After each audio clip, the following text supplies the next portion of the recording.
target fixation is something that catches a lot of people off guard. Yeah. And focusing too much on whether it be the car in front of you or an obstacle or something that comes out can put you in a bad spot. I've heard someone say, if you want to hit the wall, just look at it. You're listening to Drivesport, the amateur track driver podcast. Here's your host, DMC.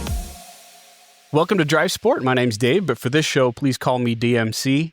And my job is to help you learn how to get yourself into amateur motorsports, or if you're already in the sport, to have a fun time and also get your car home in one piece. And that's been a big part of my journey, which is why the guest that I have today is someone that the moment I thought about this project, I thought I've got to have him on because he's been so indispensable to my journey of having fun on the track. And that gentleman is James Jenkins. James, how you doing? I'm doing great. How are you, Dave? I'm doing great. I'm so excited to talk to you. So for those who are unfamiliar with you, you work at Velocity Performance, Correct. Right? At Burt Brothers Motor Park currently. It used to be Utah Motorsports Campus. And what do you do at Velocity Performance? So we store and maintain race cars and sports cars that are used on the racetrack. We provide an avenue for individuals to have an arrive and drive style experience and get all the luxury of playing with their toys without all the work of having to clean and maintain them. I love how clean and concise you said that. You know exactly what you do. Do you remember the first conversation that we had on the phone? I don't recall it word for word by any means, but I do recall being complimented by you. Well, right, because of your communication. Indeed. Yeah, because you're always so positive and you're always talking about what you can do, not what you can't do. But I remember that conversation because you said exactly what you just told everyone here, that it's an arrive and drive situation, that you maintain the cars. And we're actually here at the garage right now, by the way. I just got done with 2 hours out on the track and you made sure everything was going. But I remember that conversation and you told me that you take care of everything, you do all the mechanical stuff, you make sure that the tires and the brakes and everything are taken care of. And I said, I love every word that you just said to me. Yeah, all the fun without the work. Exactly. Right? Well, because I'm terrible with mechanical stuff, as you have learned, but I've gotten such an education from you through all this time, right? What does this mean on these tires? Why is the oil, we're dealing with oil temperature? Why is the oil temperature high, right? All of those things. You've been such a wealth of knowledge. Talk to us about how you got into, first of all, just motorsports in general. So it's always been a dream of mine. I grew up in Northern California in a small town called Grass Valley, and it's a little ways up above Sacramento. And my father would take my brother and I down to Sacramento Speedway twice a year, every year for the drag strip, and that was kind of his scene.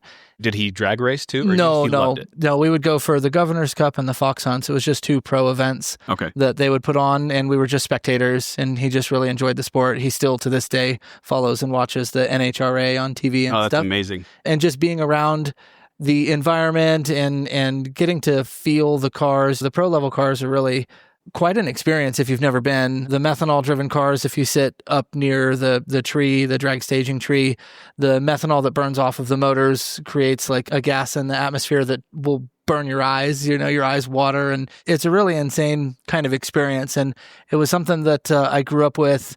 Also going to sprint car races, we had sprint cars like dirt circle track, winged and wingless sprints that would run out at the Grass Valley Fairgrounds, the Nevada County Fairgrounds in the town of Grass Valley.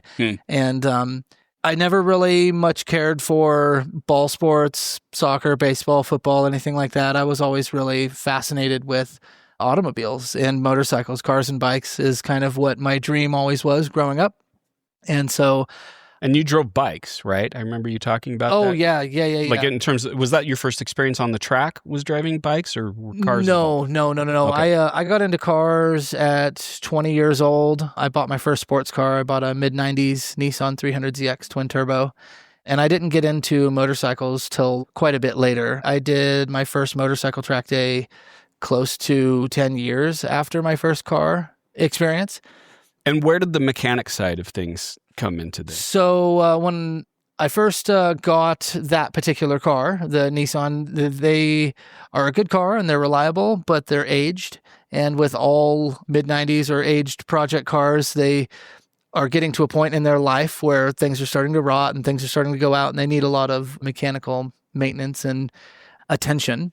And so it was presented to me that if I want to afford to have like a nice sports car or something like that, I'm going to need to figure out how to work on it as a means of being able to keep such a toy without coming from like a large financial background. Right. And I think I would say, roughly half of our audience is in that spot where they're trying to maintain it themselves and do that sort of thing. Right. Or they just don't have a choice. Right. They have to figure it out as it goes. And as things progressively would break on the car that were more and more advanced, I would end up finding myself doing more and more difficult jobs, self-educating. There's a lot of really helpful resources on the internet where you can self-educate yourself on the majority of things that you need throughout your life if you want to do most any form of hobby or repair work. Yeah, and so you use that knowledge to start doing the hands-on work. When did you start getting paid for this work? Around 12 years ago, which Okay. would put me 26. And was that working for another team? Was that working for another mechanic? Where did that come in? Correct. So I started working for a company called Holt Motorsports out of Auburn, California, doing dirt circle track. Okay. And that stuff's not easy. The cars get wrecked regularly. I would think so. Yeah. And really dirty and everything's getting clogged up. And, Oh, without a doubt. Yeah. Yeah. It's a bit of a big hassle. But I spent a bit of time doing that, and I kind of got a bit of an experience with some of the machining, using mill, things like that, decking heads, and kind of got into that form of experience. And then I was granted an opportunity to come here to the state of Utah and work for a company called Raceco, Okay. which was based here. And that's what got you to move out here. Correct. So I picked up and moved a couple states away, left family and friends, and came chasing the dream, essentially, to start an opportunity for a company called Raceco out here based at the track. And they did kind of similar to what I do now. I actually copied or use a fair bit of that business model in my daily life as at the current. And now you have your own business. That is correct. Which you're running for this, which has been just so fantastic. I've been working with you now probably about coming on 3 years, getting close to that, somewhere around that. Yeah. So let's dive right into it. I'm thinking in terms of the person who's listening to this. They want to get into the sport. They don't know what they don't know. What is the first thing that someone needs to do with their car before they take it out on the track? So one of the main things that really is always the first thing that I see fail. You take a brand new car off a showroom floor, whether it be a Honda Civic to a Mercedes, a Corvette, whatever the case may be, and you want to take it on the racetrack. And one of the very first things that I always highly recommend is flushing the brake fluid with a high temp brake fluid and making sure that the brake pads that are in the car, whether you got it secondhand from somebody that maybe put some AutoZone brake pads in or so, or even if it's an OEM pad, making sure that the brake pad and fluid is rated for the temperature that they're about to see, because everybody can go full throttle with the car and the car will just provide whatever it has to give as far as horsepower goes. Yeah. But it's the same respect on the end of the straightaway when you get on the brake pedal. And the brakes seem to work really good. I've never seen a car that didn't have the ability to lock up the tires or have like a maximum capacity of braking. So realistically, it's not super costly to flush a high temperature brake fluid, and it's a large safety component. If the brake fluid starts to incur too much heat that it's rated for, it will begin to boil. And as the brake fluid gets near its boiling temperature, the pedal will become spongy or soft, and it's only going to get worse. If you're half a lap through a particular lap at a racetrack and the pedal's starting to get really soft, you may not even be able to make it at the same pace to the exit of the racetrack before you step on it and you have nothing. And without brakes, you're going to have a really hard time finding your way around track.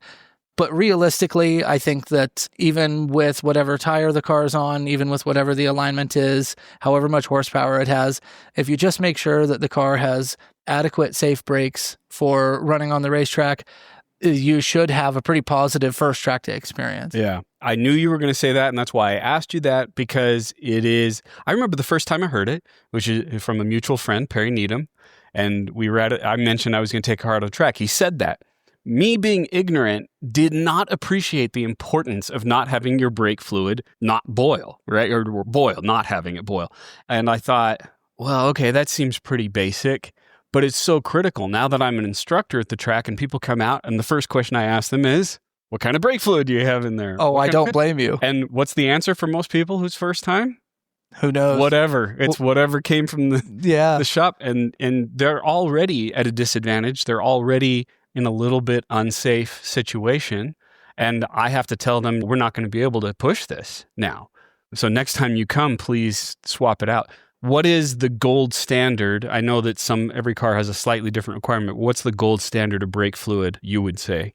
Gold standard, I'm not exactly sure how to define that, but I think that one highly sought after brake fluid is Castrol SRF. Okay. It has a great boiling point, and it also has a great wet boiling point, which means that it can be left in the car for a fair bit of time through the rainy season, can absorb some water and still perform well on track without needing so much constant attention with bleeding the fluid so regularly.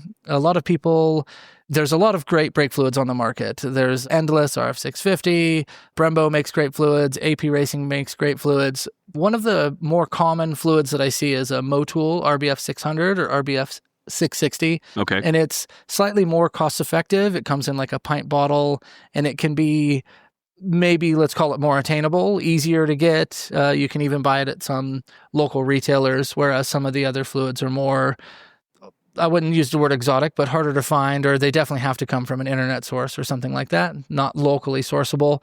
And realistically, any fluid that has an appropriate boiling temperature of 600 degrees dry will treat you just fine, as long as you're using the same DOT rating for the vehicle specifications. Most all vehicles that I've ever dealt with are fine with .3, .4 brake fluid. I want to pause you for a second. Okay, certainly. Because part of my goal with this show is to demystify things. I put myself in the shoes of where I was when I started, and someone would throw out an acronym like DOT. Okay. And I go, what is that? So I'm asking the question for those who are unfamiliar, what does that even mean? So .3, .4 is a 3 or 4 rating, and DOT, I believe, is just for the Department of Transportation. It's a Department of Transportation rating for the chemical compound or specification of a particular fluid. Okay. And great. so you should be able to see on the brake reservoir cap under the hood of the car what it's requesting or what it's calling for. And a lot of cars don't run .5. .5 is a fully synthetic brake fluid that is just not used very commonly. So realistically, I would say 90+% of the cars, like maybe more than that of the cars that I deal with or work with, have brake fluid interchangeability. I can use a Castrol SRF or an Endless or an AP or a Motul fluid in any of the cars that you see here without any issues. Okay, good, because it matches the DOT rating. Correct. So it fits in a rating. Yeah. And by the way, I'll just say, for those who are listening, if you hear engines in the background, that's because we're sitting literally in your garage right now and stuff's going on. So I just want to at the racetrack. Explain that. Okay, so brake fluid, brake pads, what would you say is a common mistake people make when they go out to the track for the first time? I would say that maybe not so much as a mistake, but a common misconception is that the car needs to be built to whatever they believe to be a minimum standard of a specification. I have had multiple friends and talked to many different people that are, quote unquote, not quite ready to come to the track. And I mentioned that you could take a car straight out of the dealership showroom or buy something used from somebody that's at least just in good mechanical condition. And with just the caveat of the brakes being capable of taking the heat they're about to see, the car should be fun. Lots and lots of fun right as it sits. So we don't need to immediately go out and make all these modifications and all that kind of stuff. But what you're advocating is saying, look, you can go out sooner than you think. Absolutely. I would say that if you have a project that's not quite ready for track, your perception of what you're going to need when you actually get through your first season is probably a little ways off. Realistically, what is the most fun car to drive is the one that you can just keep driving. The first step in the process, in my opinion, would be to make sure that the car is safe. It needs to be mechanically sound and make sure that the brakes are going to function every time that we step on them. And I know I keep kind of beating on that same subject. No, but I want people to hear it multiple times because it is the fundamental change that you've got to make, and most people don't do it. I'm shocked at how often I hear it, but maybe I shouldn't be. again, that's part of the reason why I'm doing this, is to get information that should be common knowledge out to everyone. Right? Yeah. And I think that the majority of people that drive cars, the brakes happen to be one of the features or one of the functions of the vehicle that work kind of at the best. But what they don't understand is that you're going to go hit 10, 15 turns in a matter of a minute and a half, 2.5 minutes, and you're just going to be stepping on the brakes, stepping on the gas, stepping on the brakes so repetitively that they're going to endure tons of heat. And so what really makes a car tons of fun to drive, even more than extra horsepower, is the ability to keep driving the car. So the second step, I would say, would definitely be cooling modifications. The majority of cars on the market don't really come adequately prepared to run 30 minutes on track at pace without starting to overheat. Yeah, which is what the sessions are, at least here in the membership program that I'm a part of. It's 30 minutes on, 30 minutes off, which is pretty intense. I know it used to be like 20 with like a 40-minute break. But yeah, we're talking anywhere between 15 to 30 minutes of intense running. Oh, without a doubt. And without some kind of cooling components, there are definitely cars out there that won't make 5 laps. Yeah. I think that too many people are expecting too much out of the build or out of the car before they actually start enjoying the sport. And I believe that if you would get out and just get your first track day done, you would be much more concerned about getting your second track day in than you would be about making sure that the car is at a 10 out of 10 before it hits the first one. Don't let all of the things that you think needs to happen become an obstacle to you starting to enjoy the sport. Without a doubt. I've seen people postpone seasons and not get in on the sport because the build isn't ready. There's a principle here that sometimes I want to bring in some of the stuff that I've done with leadership consulting into this. And one of them is the idea of making a glorious mess, right? Like we want to start doing something without having all the answers, and then you create the mess and then you fix the mess. And I'm not talking about an unsafe mess, right? But you get out on the track and you're like, oh, the car isn't cooling off as quickly as I want it to. We need to do something about the cooling. Oh, I'm wearing through the tires faster than I thought. We need better tires. So it starts to create this cycle of improving things. And I think there's an element of what you're saying there, right? Yeah, I would say that a lot of people have an idea of what's going to happen to the car and what the experience is going to be like. And then when they actually go through the experience for the first time or second time, they start to learn things that they would have never considered. And their concept of what would be let's call it a requirement to be able to come drive changes pretty dramatically. Yeah. One of the things that I've gotten an education from you about, and I am going to bring on a tire expert in the future, but I want to not wait until then. Can you give us just a basic understanding of tires for the track and how to know that you have what is required for that? Yeah, certainly.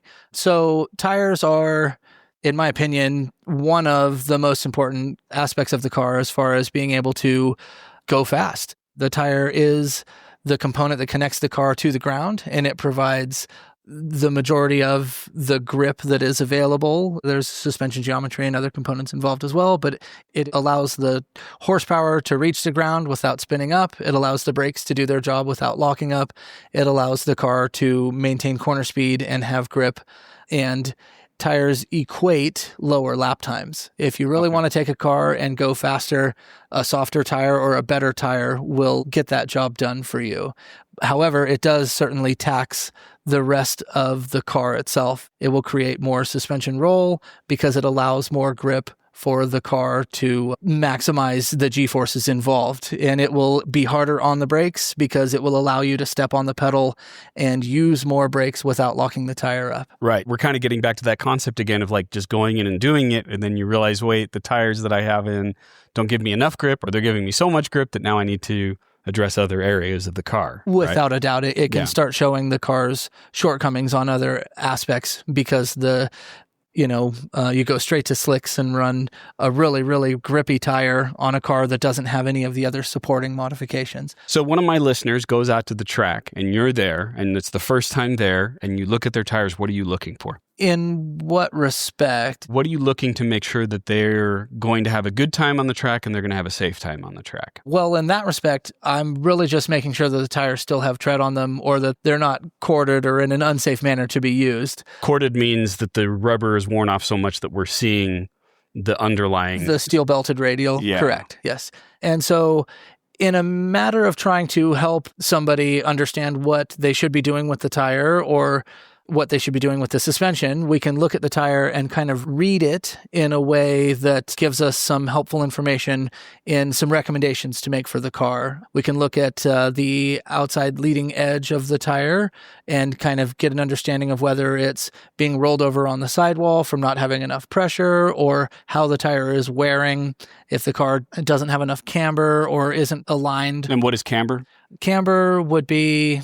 And see, it's interesting because I ask a question about something that you guys know about all the time, and I know about all the time. But when I first started, someone would say that. I don't even know what that means. So how do we describe it to someone who is unfamiliar? So tire and wheel combination is with zero camber would be mounted completely vertically. And as you add positive or negative camber, it would be kind of like leaning that tire towards the outside or towards the inside of the vehicle. If we take the extreme example, we see someone who's just slammed their car down to the ground and those wheels are tilted out at the bottom. So that would be negative camber. So they just go crazy with the negative camber. And on the track, we need a little bit, right? Yes. Maybe not quite that much, like surprisingly a fair bit, actually. Okay. If we're going to get a tire to wear even all the way across, we're going to need 3 to 3.5 degrees. There's a pretty big spectrum and margin out there, but we're going to need a fair bit. If a car comes off the showroom floor with 0.8, I would say that 3 degrees is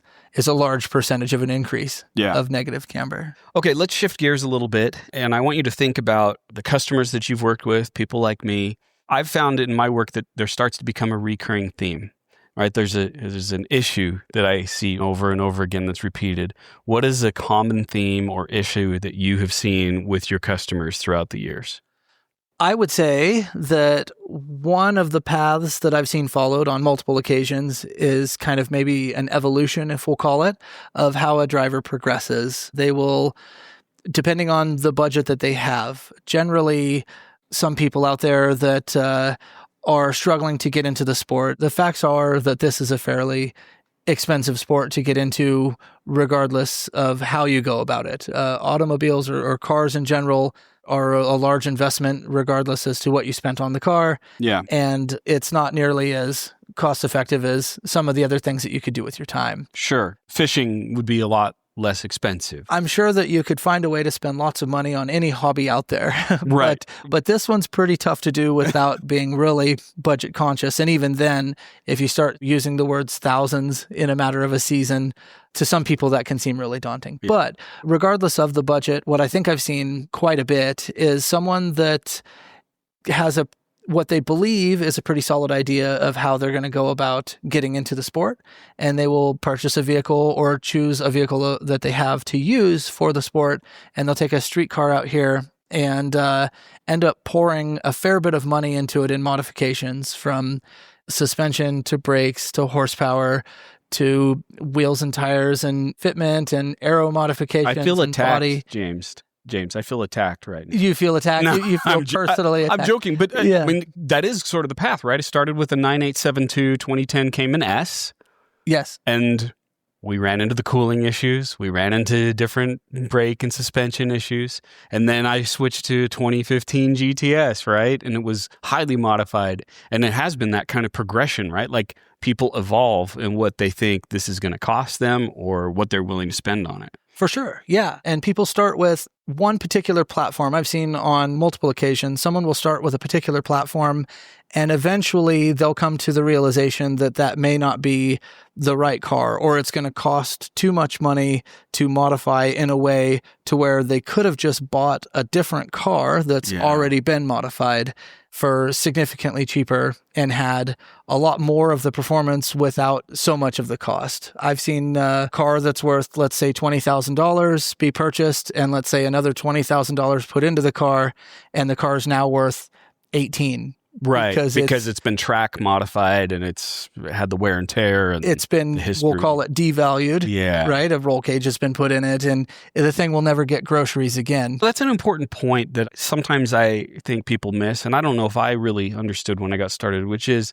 the modifications don't increase the value of the car. They might increase the experience on the track, but not the value of the car, right? Yeah, no, I would agree completely. And Also, if you were to try to sell a car that is track only or, a fully built race car that should not see the street, it's a really thin market out there. The people that would buy a street legal car right now are in the large numbers, and the people that are looking for a toy only to be used on the racetrack are in the pretty small numbers. Yeah. And something that I would mention is although you see it done, is to try to stay away from driving a actual race car on the street. And the only reason that I suggest that isn't just for the uncomfortability of the harsh ride or the loud noises or something, but it's the exposure of the roll cage itself. Yes. A roll cage inside of a car is just steel tubing that is designed to be used with a helmet worn. And if you get into any sort of incident or accident and you're not wearing a helmet and you go ahead and whack your head on a roll cage, it's going to turn into a much bigger problem than the street car was ever designed. Yeah. So now my track car is the 22 Cayman GT4. And we put the roll cage in there for safety purposes. And one day my son came to me and he said, "Dad, I want to, for my birthday, borrow the car and take it to work." I said, "Great. Are you going to wear a helmet on that trip?" and he's like, "Well, I don't want to do that." And I was like, "I can't live with myself if you get in an accident and something happens and your head goes back on that roll cage. So if you want to do it, you're welcome to do it wearing a helmet on the street, but otherwise we're not going to do it." And he chose not to do it. Right. Completely understandable. But you're right. So many people put that roll cage in because they think it looks cool or whatever it is. They try to make their street car like a race car. And it's like, that's not the purpose of it. Right. I would say that there's definitely the option and availability to take your one and only car, your street car, and go take it to the track and have a bunch of fun. But as the evolution progresses and you start building it into a dedicated kind of track only toy, it certainly loses its street capabilities, from getting through deep dips or over hard speed bumps or just getting caught with a really stiff clutch in traffic. And then there's also, of course, the safety aspect of what happens to a car that was designed for one purpose and used for another. Yeah. I want to go back to what you said about knowing the path, right? Or figuring that out. So someone's listening to this, they don't know what they don't know. They're just getting started. So what's something that they could do to reduce the learning curve or reduce the overall expense of them figuring out what the path is for them? Yeah, so the evolution that I've seen is someone will come out with a nice fancy street car. They'll do a handful of track days and they'll start to find the shortcomings of the car. And then they start to spend money on the car, modifying the car in a way to make up for those shortcomings. The thing feels really sloppy. It has like a bunch of body roll, so they put some really nice shocks on the car. The brakes start to fade or not be as potent as they would like them to be, so they'll spend some fair bit of money on brakes, and the car needs a little more horsepower, and the car needs a little of this, that, and the other, and some safety equipment. And by the time they get done spending money on the car, they realize that the car still has a long way to go and a lot more money to spend. And I've seen quite a few incidences where people get kind of ahead of the curve and they have some fun and really kind of feel like they're going to jump into the sport with 2 feet. And so they will, instead of continuing to devalue and spend more money on a fairly nice vehicle, they will either sell or just use that as a daily driver or a Sunday driver, and they will pick up a purpose-built, dedicated track toy. Someone else's project. Someone else's investment that they've put a fair bit of money into, and now they can get it for a really discounted rate compared to had they built it themselves. So I want to draw attention to something here. There's a little bit of a paradox that you're talking about. Okay. Because one is just get into it. Just take your car out. The other, though, is get a purpose-built car. Yes. How would you reconcile the two of those? I would say you would be doing it wrong to buy a race car before ever being on a racetrack. I have seen on multiple occasions people come out absolutely thrilled and enthralled in the sport, and they love it already, and this is their dream come true, and it's all they've ever wanted to do, and they go home with no intention of ever coming back. And it's not necessarily because of a bad experience or whatever other variable could have been to have kept them. They may not have really known exactly what it involved, how much work it is just to drive the car, let alone preparing the car or getting out here and standing around in the sun all day. But some people may not be able to drive the car without getting car sick. And they've never would have known or experienced that because they don't get sick even on canyon roads or whatever it is. But, or it's just exhausting for them, like the intensity of the experience. Absolutely. I've had several people I've taken out and they're like, doing this once a year is all I need.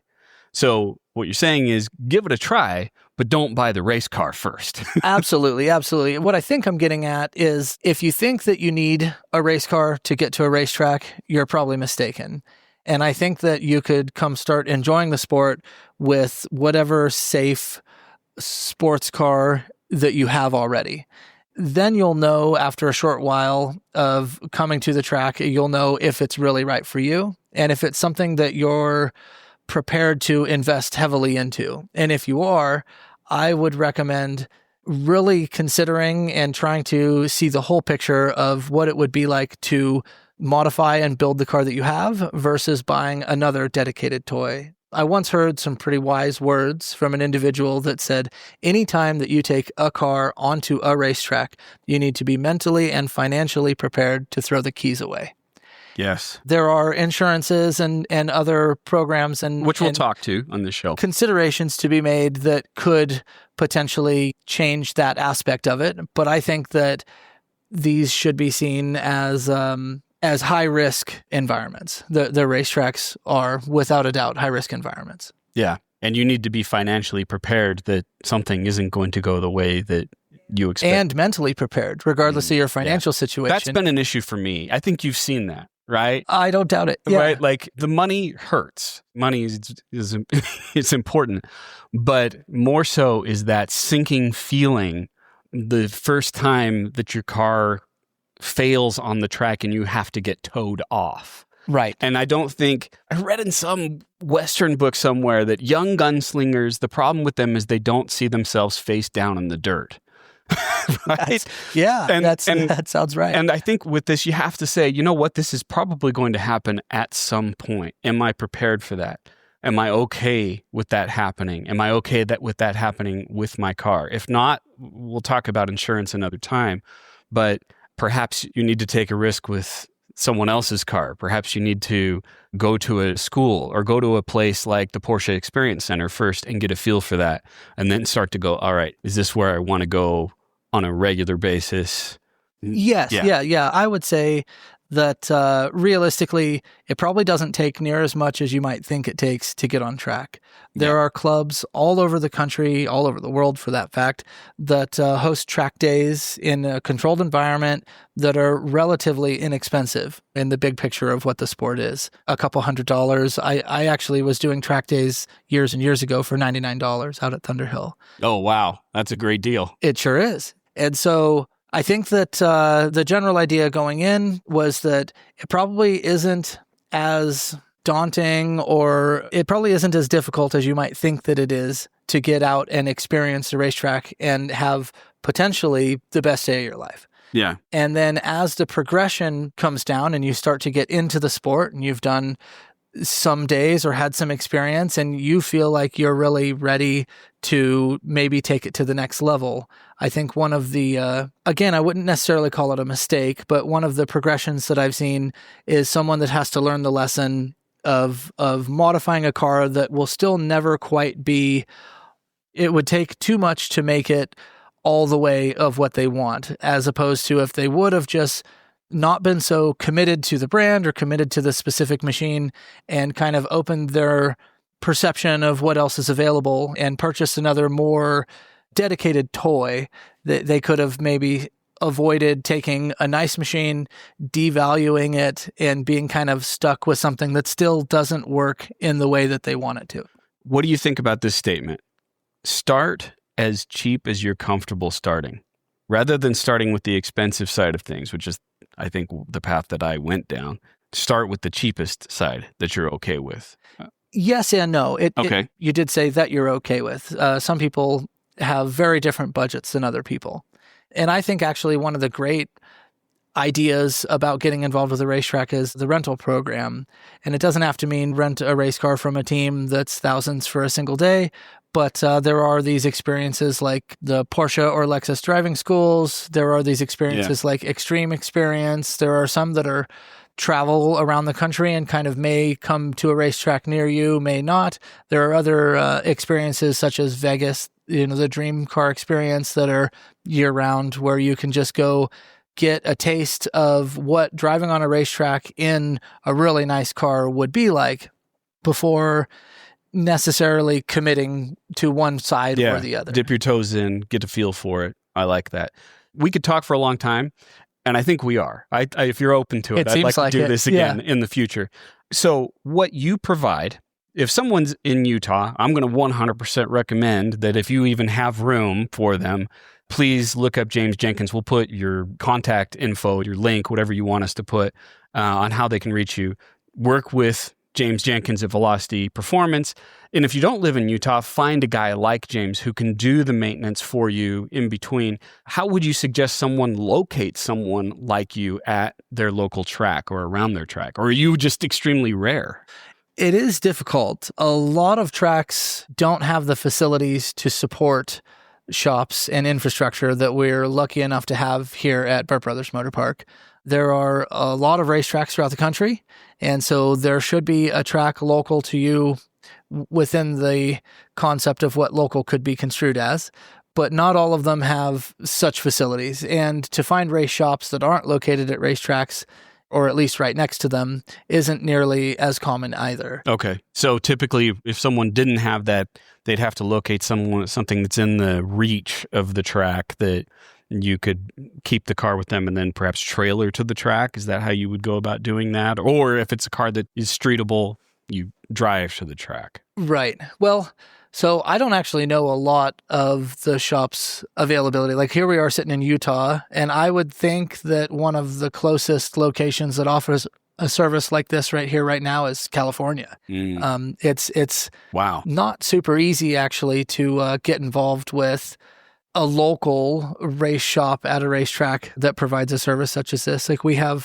some of the customers that come from all over, from up in Montana, Washington, from around, in order to have the experience that we provide here. Yeah, I've met a lot of them. All right, well, maybe that's a discussion for the other time, is what's the strategy if you don't have a James? Because I wouldn't have been able to do this without you. I really appreciate your friendship and your professionalism and everything. Okay, James, so at the end of every interview, I want to ask some rapid fire questions. Okay, certainly. So I just want to get your first response. It doesn't have to be a long response. What's an expensive lesson you've learned, if you were to summarize it?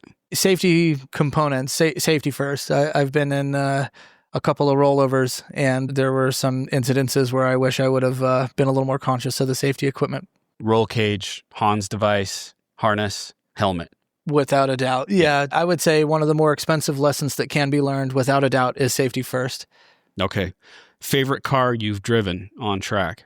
Probably that super light prototype. Yeah, that's pretty amazing. That's a pretty neat machine. Car.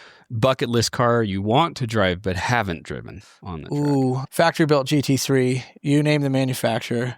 Yeah, I'm with you on that. Most proud track driving accomplishment. And for you, we'll say most proud accomplishment in track support as well. That one is tough. I was pretty happy with myself after working with an endurance team at Sonoma and being able to secure the team's first ever first place trophy, being one of the drivers on the team for that. Oh, that's fantastic. Yeah, that's so good. It was really neat. Favorite track? You've been to so many tracks. Sometimes I'll give people the option for sim, but I'm just going to say favorite track in real life for you. Sonoma, without a doubt, in a car. Oh, I've driven that. I drove that with the Lexus school, and that's fantastic. Yeah, I feel elevation changes and everything. I've been on Road America, but I didn't really get to experience the track at the level that I would have liked. I feel like Road America could give it a run for its money, but currently I would say my favorite track is Sonoma. Yeah, that's great. Best piece of driving advice you've ever received? Man, there's a lot. One great one. Don't think of the best one. Yeah. Just one great piece of advice that you've received that pops in your head. The first thing that I've ever heard all the coaches say are keep your hands loose and keep your eyes up.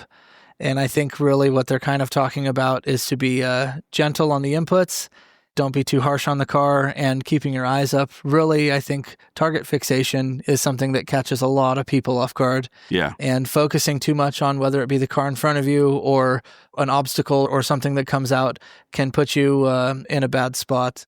I've heard someone say, and I think this is probably the quote that you're looking for, is if you want to hit the wall, just look at it. Yeah, that's a great way to put it. And by the way, I like to use the term fluid. Stay fluid with your inputs, because sometimes the gentle or the loose, it can be confusing to people. And then last one, what's one thing you want every amateur driver or potential driver to do? Oh, have fun, without a doubt. If you come to the racetrack and you're starting to get serious about the sport and it becomes so serious that you show up and something doesn't go your way and you have a bad day out here, you've done it really wrong. The financial and physical stress to come to the racetrack and enjoy the sport, if you find yourself not having fun, you're just doing it wrong. I think that having fun will keep you in the sport, keep you motivated to go again. James, this interview went exactly the way I thought it would. You're so fantastic. You're so much fun to talk to, such a nice guy. And your knowledge is infinite in this. So thank you so much for sharing this with us. And hopefully we can do this again. Yeah, you're very welcome. I'd be happy to help. And thank you everyone for listening. If you have any questions, ask me your questions. If I don't know the answer, I'll find it for you, and I'll get the guest that knows the answer. And please tell me who you want to hear from. Send your guest suggestions to show@drivesport.co. Thanks for listening. Eyes up and stay fluid. You've been listening to Drivesport, the amateur track driver podcast, hosted by DMC and produced by Drivesport LLC. Research and assistant production by Victoria Bidez. Music is by Elegant via Premium Beat Licensing. If you have a question, guest suggestion, or a track DMC should visit, please send it to show@drivesport.co.